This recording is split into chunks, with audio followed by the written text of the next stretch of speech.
sua voz. Quietinhos vamos, pois, ficar e a Bíblia estudar.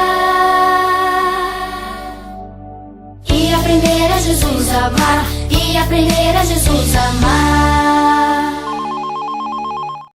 Olá, crianças, tudo bem com você? Faz tempo que a gente não se vê por aqui, não é mesmo? Hoje nós vamos estar estudando um pouco sobre o livro de Hebreus. Isso, nós estamos estudando vários livros e hoje é o dia do livro de Hebreus, tá bom? Mas antes de a gente começar a estudar, a gente começar a conhecer o que está escrito no livro de Hebreus, nós vamos orar. Lembrando que orar é conversar com Deus, tá bom? Vamos lá? Aí onde você está, se fecha os teus olhos e ore comigo. Querido Deus, eu quero te agradecer, porque o Senhor é muito bom e tem cuidado de nós. Eu quero pedir, Senhor, que cada dia mais o Senhor esteja conosco, guiando os nossos passos e os nossos pensamentos, para que possamos estar sempre andando no teu caminho. Fica comigo, Jesus. Amém. Que gostoso falar com Deus através de Jesus, né? Então vamos lá. O que o livro de Hebreus ensina pra gente? Ele ensina tudo sobre Jesus. E isso é muito importante. Nós conhecermos tudo sobre Jesus, sobre aquele que vai nos libertar, vai nos dar salvação, né? Então vamos lá. O livro de Hebreus, ele fala que como Jesus é e o cumprimento do Antigo Testamento. Olha que legal, né? Então, o livro de Hebreus fala que Jesus é o Messias. Jesus, no livro de Hebreus, fala também que Jesus é o sacrifício, é o próprio sacrifício, porque Jesus veio ao mundo em forma de um bebê. Ele veio se fazer homem. E ele veio para estar no meio dos homens. E ele veio também para morrer na cruz pelos nossos pecados. Isso mesmo. Um dia o Senhor Deus olhou lá de cima, lá do céu, e viu que o mundo todo estava cheio de coisas erradas, coisas que não agradavam o coração dele. E aí o Senhor Deus olhou o mundo e encontrou uma pessoa perfeita, Jesus. E enviou esse Jesus perfeito, Filho de Deus, ao mundo para morrer no nosso lugar, para nos livrar de todo o pecado. E o mais legal é que Jesus morreu na cruz, ele se entregou por amor de mim e por amor de você. Mas ele morreu no terceiro dia e ele ressuscitou. Ele não ficou morto. Ele hoje está sempre junto da gente, né? Aí fala também o livro de Hebreus que Jesus é o grande sacerdote. Sabe, vocês sabem por que Jesus é o grande sacerdote? Porque sacerdote, essa palavra sacerdote, é aquele que leva as pessoas para perto de Deus. Aquela pessoa que é sacerdote é que leva as pessoas para perto de Deus. E Jesus é que que leva todos nós na presença de Deus. Porque a Bíblia fala assim que Jesus, ele é o caminho, ele é a verdade e ele é a vida. E que ninguém vai ao Pai se não for por meio de Jesus. Sim, por isso nós chamamos Jesus de o grande sacerdote, o Filho do Deus vivo. Ai, que bom, né, criança? Saber que que tudo que Jesus fez por mim e por você, o sacrifício que ele fez por nós, quando Jesus veio à terra, ele foi morto na cruz, para que a gente pudesse conhecer o amor de Deus. Olha que lindo, né? Que maravilhoso! Então, quando eu e você, a gente crê em Jesus, crê em Jesus como Filho de Deus, a gente pode morar no céu para sempre junto dele, porque é pela fé que nós ganhamos a salvação através de Jesus. Tá bom, crianças? Beijo para vocês. Tchau. Olá, turma do Gera. Como passaram a semana? Tudo bem com vocês? Hoje a gente vai estar falando um pouquinho sobre o livro de Tiago. Lá depois de Hebreus, vocês semana passada já estudaram sobre Hebreus, né? E hoje nós vamos estar falando sobre Tiago. Quem foi Tiago? Tiago foi irmão de Jesus. É isso mesmo, ele era irmão de sangue de Jesus. Mas sabe como que ele começa o livro dele, que ele escreveu? Ele começa falando assim, ó: Tiago, servo de Deus e do Senhor Jesus Cristo. Olha só que interessante como ele começa a carta dele. Ele poderia falar assim: Tiago, irmão de Jesus, né? Mas ele já sabia que o irmão dele, que era em sangue, né, irmão de sangue, ele era Jesus, o Salvador, e ele também se rendeu a esse Salvador. Então ele fala aqui que ele é servo, ele é escravo desse Deus, desse Jesus que veio para nos salvar. Ele entregou a vida para esse Jesus. Então ele começa a carta falando dessa forma. Que forma linda, né? De expressar o amor dele por Jesus, se tornando servo, né? Daí ele fala assim, para quem ele escreveu essa carta? No capítulo 1, no versículo 1 ainda mesmo. Ele fala assim: as 12 tribos que se encontram na dispersão, saudações. Ele escreveu essa carta para algumas igrejas, alguns judeus, algumas pessoas que seguiam Jesus e estavam fora de Jerusalém. Era para fora de Jerusalém que ele escreveu essa carta aqui. E essa carta tem muitos conselhos, muita coisa assim que é para nós hoje. Então ele vai começar falando assim que para a gente ter sabedoria, para a gente ser sábio. Ele fala assim, ó: se porém algum de vocês necessita de sabedoria, peça a Deus que dá liberalmente e nada lhe prospera e ser-lhe-á concedida. Olha só que coisa maravilhosa. Quer dizer que eu posso pedir ao Senhor sabedoria e Ele vai nos dar. Olha que coisa boa, né? E todos nós precisamos ter essa sabedoria, ser ensinados pelo Senhor mesmo, né? A pedir e Ele vai nos conceder. Amém? Tem outras partes que ele fala assim sobre algumas situações ou algumas circunstâncias que nós passamos aqui na Terra. E na realidade, a nossa passagem, né, a nossa vida aqui na Terra, ela é muito rápida. E ele compara essa nossa vida como uma flor. Ele fala lá no capítulo 1 mesmo, no versículo 10, ó: o irmão, porém, de condição humilde, gloria-se na sua dignidade, o rico na sua insignificância, porque ele passará como a erva, como a flor da erva, porque o sol se levanta com o seu ardor calor e a erva seca, e a sua flor cai e desaparece, e a formosura do seu aspecto também murchará, o rico em seus caminhos. Ou seja, a nossa vida, ele compara a vida como se fosse uma flor. De manhãzinha a flor sai, né? Fica toda linda, maravilhosa. No meio-dia, o sol já castiga ela já fica toda murchinha, e à tarde, muitas vezes, ela já tá morta. Então é muito rápido, né? E a gente também, a nossa vida passa muito rápido, né? Esses dias vocês tinham aí, 2, 3 aninhos? Agora já tem aí mais de 10 anos, né? 10, 12 anos, e passa muito rápido. Se você for ver, daqui a pouco você já tá sendo adulto aí. Então a gente tem que saber viver. É isso que ele tá falando assim, olha, saiba viver.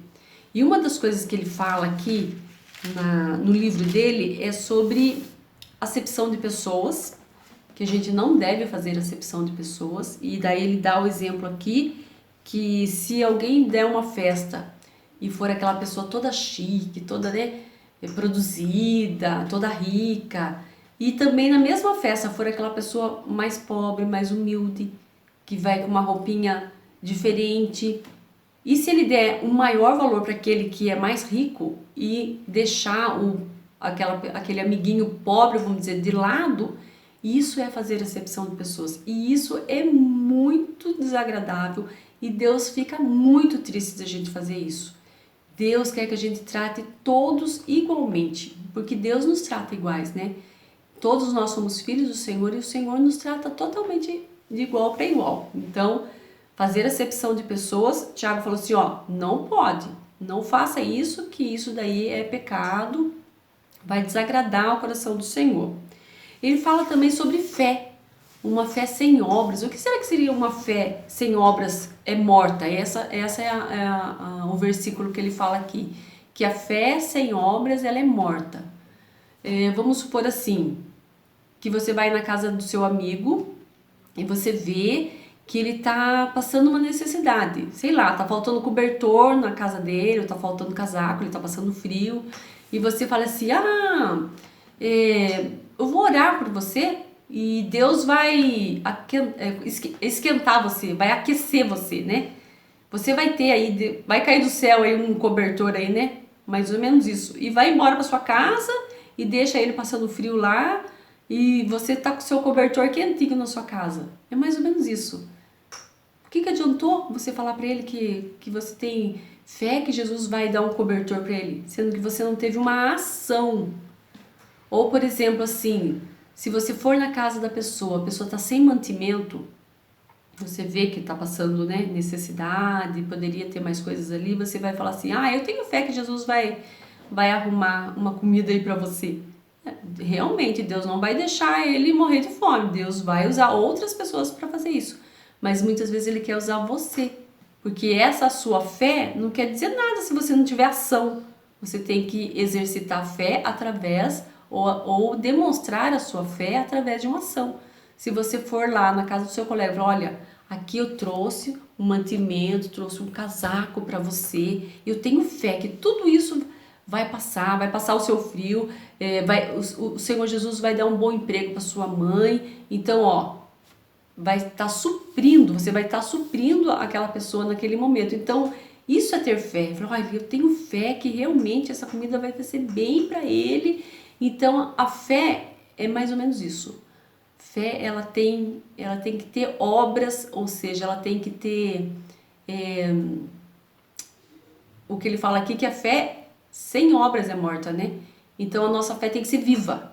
A nossa fé tem que ser viva através das nossas ações. Então, quando eu pratico a minha fé deixa de ser uma obra morta, né? Mas ela vai trazer vida para mim, porque tenho fé no Senhor Jesus, e o Senhor Jesus vai trazer vida para aquela pessoa também que tem fé, que tudo vai mudar. Então, ele fala sobre várias coisas aqui no livro de Tiago. E ele fala também um pouco aqui sobre os pecados da língua e o dever de cada um de nós de refreá-la. Nossa, que difícil, né? Pecados da língua, o que será que é isso? Mas é isso mesmo, é a nossa língua mesmo, é a nossa fala. Muitas vezes nós pecamos porque falamos demais, falamos coisas que desagradam ao Senhor. Então, com a nossa boca a gente abençoa a pessoa e com a nossa própria boca a gente amaldiçoa também. Como que pode, né? Então, a nossa boca, a nossa língua tem que ser refreada, ou seja, você tem que pensar, mas tem coisas que você já nem pode falar. Você tem que estar em sintonia com o Senhor. É a sabedoria que ele está falando lá, que o Senhor nos dê sabedoria no que a gente vai falar, que a gente seja tardio em falar, que a gente pense as coisas antes de falar, porque a nossa língua pode trazer vida. Você vai lá, dá uma palavra para a pessoa, não, olha, vai ser muito bom se você fizer exercícios e tal, e depois pro outro colega você falar assim, viu, se ele fazer exercício, ele vai morrer. Então, tem diferença? Tem diferença, porque você pode estar desejando algo de bom para a pessoa e você também pode desejar algo de ruim. Então, olha só, um crente desejar algo bom e algo ruim, não pode, né? A gente tem que realmente estar o tempo todo pensando no que a gente vai falar, para que a gente não caia nesse pecado, né? De estar falando coisas ruins. E a gente pode sim controlar a nossa vontade de falar coisa ruim, pode controlar. Deus fala assim que é um dever que a gente tem que ter. Pra gente não originar, ou seja, não formar algo que vai gerar, né? A gente não gerar algo que vai fazer uma inimizade, uma contenda. Estão me entendendo? O que eu gostaria de falar é isso mesmo, que nós não devemos usar a nossa boca para brigar. Essa que é na realidade. E sim para trazer paz, né? É bem diferente. E ele vai falando sobre várias coisas que para nós hoje é muito atual. Ainda mais para vocês, né, que estão na escola, estão lá com o coleguinha, mesmo ainda com essa distância social, né? Mas a gente tem que alegrar o coração do nosso amiguinho, não pode entristecer ele, né? Não pode deixar ele de lado, fazer acepção dele, né? Então, esses são os conselhos que Tiago dá para aqueles irmãos daquelas igrejas e para nós também. Ele fala de maneira muito clara aqui. E ele termina falando assim que... vou ler aqui para vocês.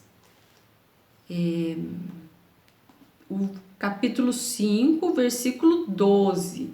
Acima de tudo, porém, meus irmãos, não jureis nem pelo céu, nem pela terra, nem por qualquer outro voto. Antes seja o vosso sim, sim, e o vosso não, não, para não cairdes em juízo. Se há alguém entre vós sofrendo, faça uma oração. Se há alguém alegre, cante louvores. Olha só, né? Tá falando sobre juramento. Engraçado, né? Porque algumas vezes a gente fala assim, eu juro por Deus que eu não fiz isso. Eu juro por Deus que vou melhorar. Então ele tá falando assim, melhor você não jurar. Porque se você jurar e não conseguir cumprir, não precisa ficar jurando. Fale assim, eu vou fazer isso e faço. Ou então você fala, eu não posso ir lá, então eu não vou. É simples assim. Você tem que falar a verdade, eu vou lá ou eu não vou. Então é isso que ele está falando. Não precisa você fazer um juramento diante do Senhor para uma coisa que você pode falar sim ou não. Não pode ficar no meio, né? Nem ficar, eu juro por Deus, como que diz, acredite em mim, por favor. Mas não, a gente tem que falar assim, não, eu fiz isso ou eu não fiz aquilo. É simples assim. E Deus quer que a gente tenha essa sinceridade. Então são vários conselhos que a carta de Tiago traz para nós hoje, que é de grande valia, né, meus irmãos? É algo assim que nos ensina a cada momento a vivermos de forma melhor com esse nosso Deus maravilhoso, né, que sempre está disposto a perdoar os nossos pecados, e a gente se arrepende, e a gente pede perdão quando a gente faz alguma coisa que desagrada, né? Então vamos começar a pensar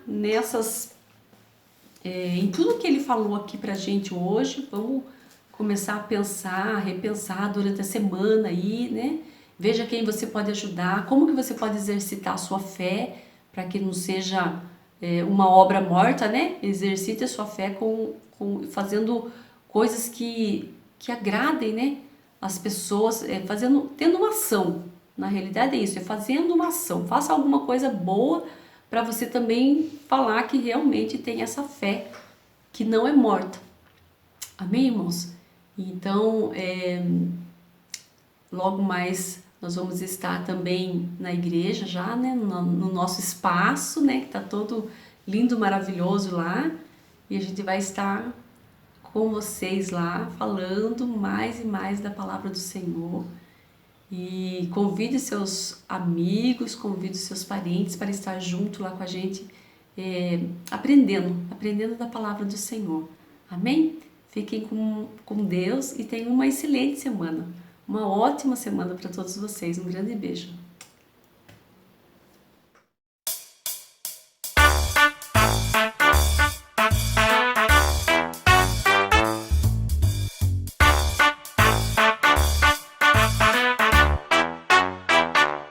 Quando estou com o povo de Deus, eu sinto a maior alegria. Quando estou com o povo de Deus, eu sinto a real harmonia. Que prazer ver o povo de Deus louvando, tendo aqui um lugar todo santo. Quando estou com o povo de Deus, eu sinto a maior das alegrias.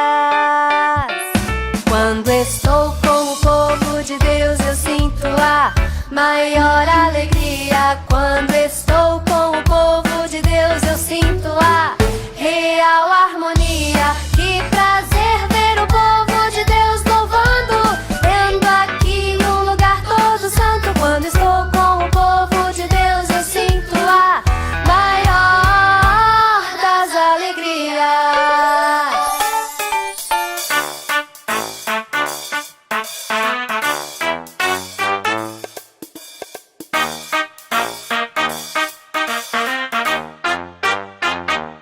Quando estou com o povo de Deus, eu sinto a maior alegria. Quando estou com o povo de Deus, eu sinto a real harmonia. Que prazer ver o povo de Deus